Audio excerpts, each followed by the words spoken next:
Sure, you've run across the concept of Sankofa, this notion of returning to fetch it, and many people see this idea of Sankofa as looking back at one's history as a way of returning to that history, but looking at it from a philosophical perspective or from a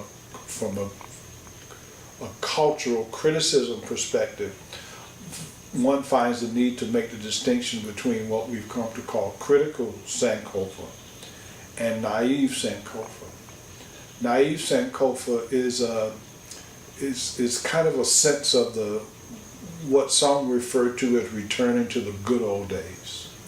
You know, some of us, when you get in and around my age, then you have a way, when you look at problems that exist in the culture, then you look back to the time when I was growing up, and people in and around my age will have a tendency to say to young people like yourself, well, when we did it this way. Or the music in the 60s and the 70s was better. You know, so I look back and, you know, I grew up on Motown.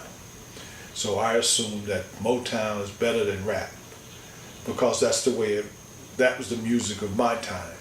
And so the olden days were the better days. Well, clearly not. I mean, there were certain things about the 60s and the 70s. I'm a child of the 50s and 60s. So there were things of the 50s and 60s which were good, and there were some aspects of the 50s and 60s that were not so good that we needed. We needed to eliminate, get rid of, kill.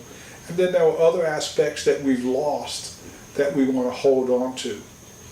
So critical Sankofa, it does just that. That's the sense of it being critical in the sense of looking back, separating the good from the bad, wanting to hold on to the things that were good that we may have lost, and continuing to eliminate that which was not so good, that needs to be discarded so that we could move on.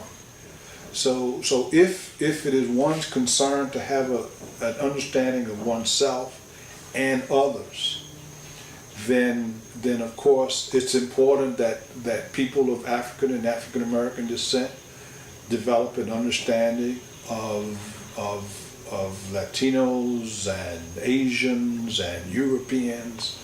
But it's also important that Latinos and Asians and Europeans develop an understanding of those who made a contribution, who may have come to these shores and others from the African continent.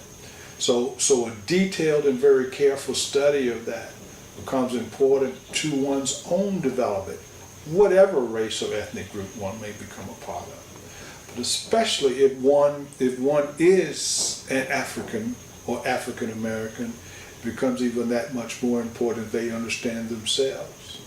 And understanding themselves isn't something that comes by accident. It requires study.